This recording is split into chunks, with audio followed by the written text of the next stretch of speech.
Hello, welcome to PODnas. This is a sports show with a Southern flair. I'm Daniel Hawks. That's Jarrett Roser. I got the head nod wrong. Dang. You Uh, had a hell of a streak running too, man. The fans have been keeping track of it. All they four of have. them have a joint spreadsheet where they track your Yeah. points, and you were crushing it. Well, we start again. I was too lazy to do that guy, and I got the point wrong there too. So, anyway, welcome to PODnas. Today we are going to go over the college football weekend or do our PODnas Pick-7. Also, we're going to tell you who the high school player of the week winner is. Jarrett, how you doing? Besides, giving me crap for not being able to point the right way. Doing well. It's the first week of the high school football playoffs, as we kind of mentioned at the end of last episode, to keep an eye on the channel for some of the content there. So, been a long week, just trying to break down some of those brackets on the channel and some radio spots and whatnot. But we're actually into the games now, so excited for that, man. Yeah, absolutely. And do playoffs start? We're recording this on Friday. Playoffs start tonight, or have they already started? So for the most part, the state is going to be alive tonight with games all over the place. A lot of electricity in a lot of these stadiums. But I know of two at least that played on Thursday, just for a variety of reasons. I know at least one was kind of a stadium scheduling dynamic where schools share stadiums and stuff like that. And that one Captain Shreve and Evangel got this postseason started off in pretty fun fashion. So if that's the omen for what's ahead, it's going to be a fun 5 weeks. Absolutely. Well, good luck to everyone playing out there. But let's get into it. Hey, LSU had a couple rough weeks. They take on Florida this weekend. It's going to be on 2:30 on ABC. What are the feelings around this game after, like I said, actually a very rough last two games for the Tigers? So the way the LSU media schedule works is essentially we get Brian Kelly for a lunchtime presser on Monday, players on Tuesday, BK's available on the coaches teleconference on Wednesday morning, and then the last time that we get him before the game is Thursday night to kind of wrap up, how this week went and last injury updates and all those things. And this has been kind of the case for him after lots of losses the last couple of years. I mean, they haven't lost a lot, but after most losses, when he shakes back into the new week, he has a lightness to his mood that I think would surprise some people. He's very blunt about the ways in which they underperform and the things that they have to get right, but he doesn't spend the whole week like, someone kicked his dog sort of vibe. And he was really light Thursday night with some jokes right off the bat. You go from his press conference on Thursday to the weekly radio show at TJ Ribs, and he took the podium, and before even having an opening comment or taking any questions, he told the reporters, "Hey, y'all need to come on over to TJ Ribs. I don't know how many people are going to be out there to want to see me this week. Maybe my parents, but it's still Thursday. My parents are still upset with me, so they might not even want to show up for this." And then I saw Wilson Alexander from the Advocate report at the end of, or I think the beginning of the radio show, he told the folks that were there at TJ Ribs, "Drinks on me." And so he took the tab for everyone at TJ Ribs Thursday night. And the one TJ Ribs night I miss. Yeah, the one night you're not there, Yeah. So that's kind of where the vibes have been. Look, the last 2 weeks have been bad. The last 6 quarters really have been bad, and it has not been up to the standard of LSU football. Got to take care of some of the turnovers from Nuss. Got to find a way to run the ball. Obviously, defending running quarterbacks continues to be an issue, but at the end of the day, they feel like there's still a lot to play for the back half of the season, the back month of this season, and they have a level of confidence that they feel like they're going to get things right, and they're not, being all Debbie Downer depressed about things right now, as a lot of fans and whatnot are. They feel like they're going to get this thing right. Hey, well, I personally hope that they do get this thing right. That would be super nice to not lose a Florida team that has been very up and down this entire year. Florida, I was just looking at the schedule. It does bode well for LSU. Florida has lost to every single ranked team that they've played this year. So, Well, technically, I was trying to craft my prediction for on 3 over the Bengal Tiger and was going through statistics, and Florida is 10th or worse in every meaningful statistic in the SEC. So Yeah. it's not been great. No, it's not been a great year for the Gators, not especially up to that program's history or standard of what they kind of want. Which thank goodness, because I really think that LSU needs a W here. If they lose this weekend, then I think even Brian Kelly should get a little Debbie Downer a little bit more. Yeah. But that being said, it is a home game in the Swamp, so you don't want to take anything away from that. That's still a super tough place to play, even with Florida's kind of ineptitude in the SEC. Is ineptitude a word? Is that a word? Is that right? Absolutely. Nice. Listen, how can I get Debbie Downer when I'm pulling words like that out of my ass? So let's go. That being said, I really don't have too much to say. I mean, I think LSU is just clearly the better team if they come out and play. And I think that's been kind of the biggest thing is it feels sometimes that this LSU team, I guess, I don't want to say takes a nap, but it feels like sometimes that it's just like they come out flat or they come out and like in Alabama, they just looked unprepared or they looked like they just weren't ready for the challenge. And like we saw that with South Carolina as well. They came out and really didn't come out looking like they wanted to be there or play. So I think that will set the tone. I hope they come out angry. I hope they come out like they want to they want to prove that, this 22nd ranking that they have, that they're a lot better than that. I think they're a lot better than that, but it also might be kind of perfectly situated for them. So I'm going to go with LSU here, but I think that's just based on talent alone and what this Florida team has shown us. There were issues in terms of matching up from a personnel standpoint against Alabama that should not exist this week against Florida. As you mentioned, it's just an LSU team that is clearly better than this Florida team. You do still have to go there and execute in hostile territory, as you mentioned. I'm interested to see what the quarterback situation looks like for Florida, where they've had so many injuries there. It looks like DJ Lagway has been cleared for Saturday. And so the difference in DJ Lagway at 100% versus DJ Lagway maybe not his full normal self versus Aiden Warner is a world of difference in Right. terms of what you're attacking as an LSU defense. I think at the end of the day, the Tigers go down there and get a win, and there could be potential to have it be a little bit of a statement win, go down there and win by a couple scores or whatnot. But I think either way that they're going to go down there and scratch out their 6th straight win against the Gators. All right. Hey, well, that's a good prediction for us. I love it when we're on the same page because usually, you're right and I'm wrong. So every time we're on the same page, I get a little nervous because I know how poorly you've been doing with the predictions, and so I wonder. Listen, man, I'm up 1 week on you. Okay, I don't want to hear this. All right, right now you're in my tailpipe. It's sucking up dust. When you say you're up 1 week on me, you mean there was 1 week this season where you had a better record than me? Yep. And it was good job, man. It was the most current week. So I live in the now. I live in the here. Let me take my victory sip real quick.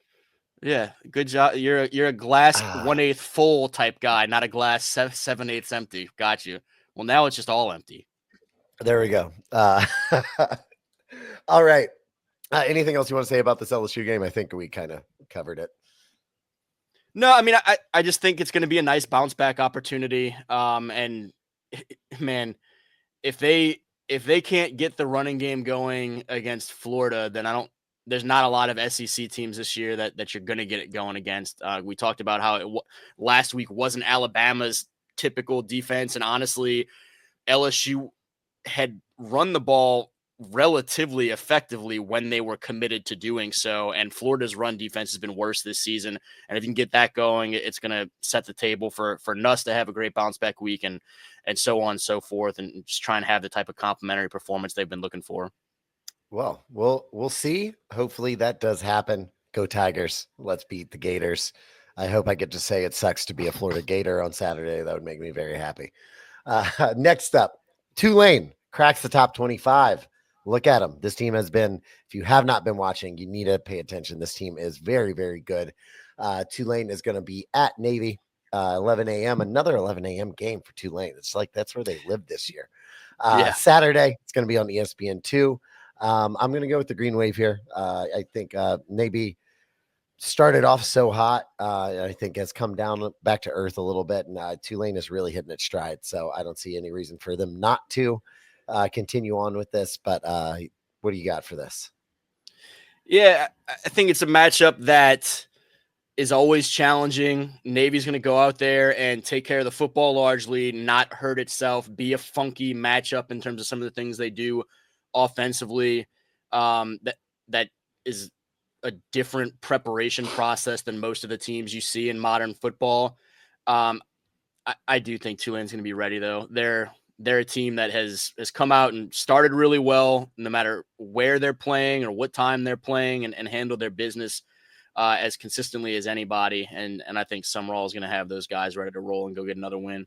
There we go. Tulane for both of us. Next up, we got Nichols at Lamar, 3 p.m. Saturday, ESPN Plus.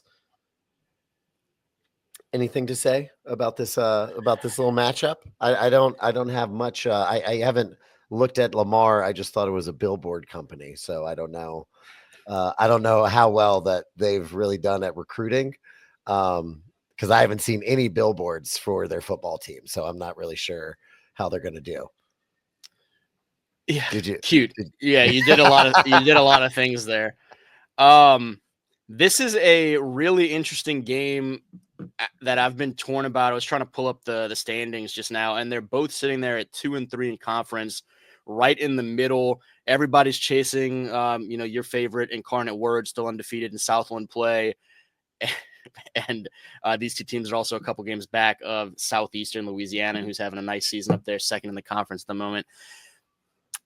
I'm going to take Nicholls State just as the Louisiana team, but I'm really torn on this matchup, honestly.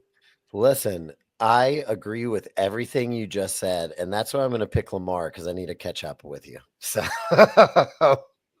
it's either I'm going to catch up or I'll go down in flames. So you're probably going to win this one. That's usually how it goes. But I hope I'm wrong. Listen, as whenever we pick against the Louisiana team, I just hope that person or both of us are incorrect. So there we go. Yeah. All right. I don't have more to add to that. All right. Next up. Not 23. Mizzou is going to be at 21 South Carolina. That's going to be 3:15 on SEC Network. Both of these teams, it feels like they've kind of like almost followed the same kind of trajectory a little bit. I feel like they had a lot of expectations come in, not necessarily have been fully met, but they definitely haven't had bad seasons. South Carolina, I think, finally getting ranked is, I think, long overdue. I think they've been one of the best top 25 teams in the country all year, even though they haven't put it together week to week. That being said, I am not going to go against that D-line of South Carolina, and I think that they're going to pull this out. So I'm going to go with the Gamecocks here. Yeah, I like South Carolina as well. That defense, particularly the defensive front, is really high up there in terms of SEC and I guess really nationally. Tough defenses and defensive fronts to go against, and I will take the Gamecocks to go take care of business. All right. Next up, we got South Alabama at the University of Louisiana Cajuns, 6 p.m. Saturday. It's going to be on ESPN Plus if you're trying to watch it. Cajuns have been rolling. All three phases, they have been just really great. South Alabama, we covered them a couple weeks ago. I believe I forgot what matchup we were talking about, but they came to Baton Rouge. Oh, yeah. I remember they came to Baton Rouge, but it was someone else in our PODnas Pick-7 a couple weeks ago. We had them playing. I believe it was actually the last one that we played Alabama. ULM. Yes. And South played. Yeah. Yes. That being said, again, like Tulane, if you have not been watching this Cajuns team, I think it's time to start. I think they have had such a good season. And I'm not going to go against them here. I'm going with the Cajuns. I agree with the Cajuns. You mentioned Tulane finally cracked their way into the top 25. The Cajuns are right there kind of knocking on the door and trying to get into the top 25 as well. they've been just like we talked about Tulane, impressively consistent. I mean, the way they're taking care of the ball and Ben Woldridge and company going and making plays. Draylon Washington was our Louisiana versus all y'all college offensive player of the week this past week. Kenny Almendarez, the kicker, just keeps on rolling. If they can't finish drives in the end zone, he's guaranteed money off of his foot. And so, yeah, I'll take them to take care of business against South Alabama. I think I'm actually out there tomorrow night. All right. Hey, there we go. Well, go Cajuns. Go get a little po' boy for me from one of the places. Alons. Yeah. Yes, absolutely. Next up, we have biggest matchup, I'd say, of the weekend, probably.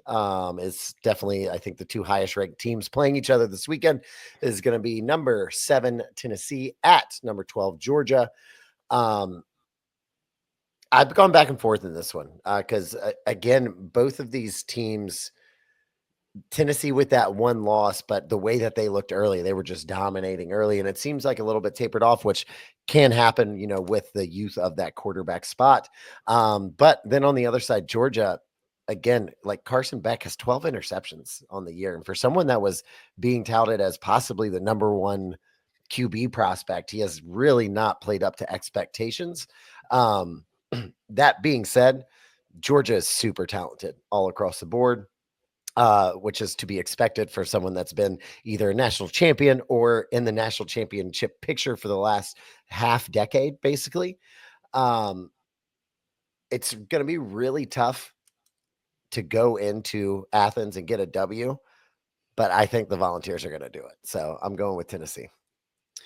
You mentioned it being a game that you've been back and forth on, and as you started kind of setting it up, and even before you got into the breakdown, I had already flipped which direction I was going. Because when you started talking, I had been the past couple of days feeling Tennessee's the team that's going to come away with this win, but I'm going to go Georgia at home. I think Carson Beck being able to play at home and not, in Tuscaloosa or Oxford, he's going to have a better game than what we've seen in some of their, some of their losses and some of their rougher games. And on the flip side, I think that home dogs defense being able to slow down Dutchtown product Dylan Sampson in the ground game for Tennessee and force Nico into some spots where he has to make plays on the road in Sanford Stadium is going to bode well for Georgia, and they're just going to continue to shake up that top of the SEC race. Absolutely. I could definitely see that happening. I do just think, like you said, Sampson on the ground has been so great. He's got 11. He's awesome. It's got 1,129 yards already, 20 touchdowns. Dude is just crushing it carrying the rock. And I think they lean on them. And I think when you do have a good run game like that, it's so much not easier to play on the road, but you can know what you're kind of going into when you can control the game, control the clock, things like that. So I'm going to bet on that happening. And Georgia having the first back-to-back losses, and I don't know how long. We'll see if you're watching this and you're a Georgia fan and I picked Tennessee, that bodes well for you. So look, we could do a half an hour show on Dylan Sampson, but I don't know that LSU fans want to hear us talk anymore about the Baton Rouge area running back that's up in Knoxville. So what's the next game? Yeah. Well, next game's a banger, bro. Okay. You don't even want to know. It is the 2-7 Browns at the 3-7 Saints. Oh, goodness. Let's talk more about Dylan Sampson instead. Listen, no. We got to talk about famous Jameis' return. Do you think he's going to get applauded? Do you think he'll get booed? Yeah, no, I think that man's getting a standing ovation when he gets back. Because if I was in the dome, as soon as I'd just, thank you, sir. This is not going to be a fun game to watch. It is one of those games on the NFL slate where you're like, okay, well, I guess if it comes on Red Zone, I'll watch the scoring drive. If you've got anything else to do on Sunday, go get brunch with the fam. I mean, dog park, whatever the hell it is possible for you on Sunday after church, go do that instead. With all due respect to NFL football. Absolutely. I would agree. That being said, we do have to pick a winner. I'm still just not sold on this Saints team. I know they got the head coach, the Rizzy bump last week, but I don't think that carries over into 2 weeks. I'm going to go ahead and pick the Browns in this one. Going Rismus comes twice in 2 weeks and getting a win at home in this one. This is more about me thinking the Browns are terrible than it is about me being sold that all of a sudden the Saints season is about to turn around. I certainly didn't think I'd be picking the Saints in back-to-back weeks right now at this point in the season with the way it's gone, but that's where we're at, and it worked well last week, so hopefully it works well again. There we go.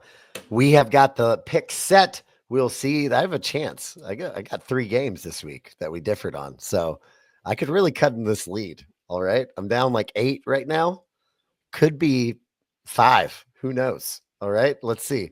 To be honest, it'll probably be 11. So after this week,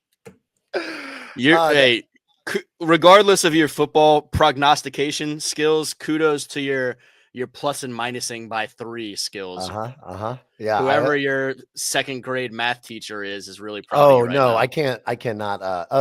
They might be, but I was going to say, I can't even put that on my second grade math teacher. That is all just coming from years of bartending and just putting in tips in the $1 to $5 range a lot. So I've gotten pretty good at that math. Oh, right. You should have been at TJ Ribs on Thursday night. Maybe you could have figured out some bigger the numbers. One I missed. I hope BK tipped more than $5 on whatever the hell that tab was.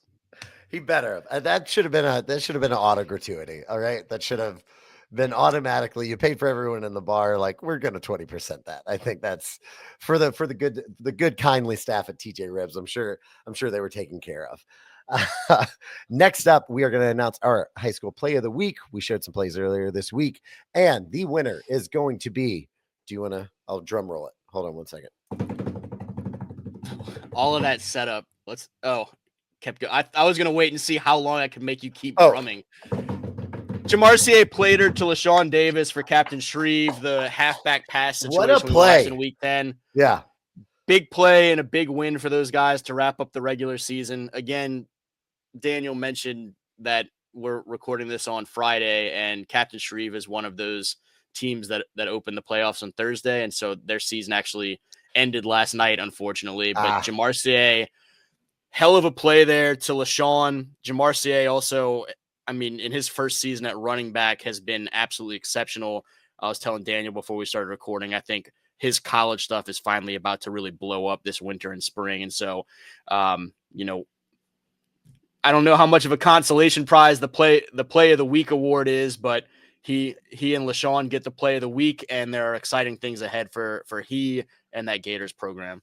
And if you would like to send us, you see a top play this weekend in the playoff action, please, we would love to put it on our Monday's episode for the candidates for play of the week. You can reach out to us on Twitter, LA versus all y'all, Instagram, PODnas_LA, and then you can go to the Louisiana versus all y'all YouTube channel, check out old PODnas episodes, check out new PODnas episodes, and everything having to do with Louisiana recruiting and sports, just across the board. Jared does great content on there, so please go check it out.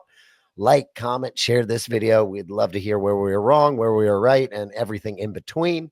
That is all we got for you today. Jared, do you have anything for the people before we get out of here? No, just send stuff in, whether it be the play of the week candidates for here or player of the week candidates for, for other Louisiana versus all y'all social media content. We have a really nice routine of fans not submitting candidates or coaches or whoever not submitting candidates for these things. And then the moment a thing gets posted, they say, well, why isn't this one in there? And say, well, you had 4 days to send somebody in, so don't complain now. So, oh yeah. So get that stuff in, man. Come on. We want it. We want it. I'm not guaranteeing that if you submit somebody, they're winning one of these awards, but it certainly helps for consideration if you push them a little bit. That absolutely is true. So please send that stuff in. We'd love to see it from you. That is all we got. PODnas. And it's a ticket talking margin for the biggest. That's a comma and a comma and a comma. Gotta get it. I've been comma and a comma and a comma. Gotta get it.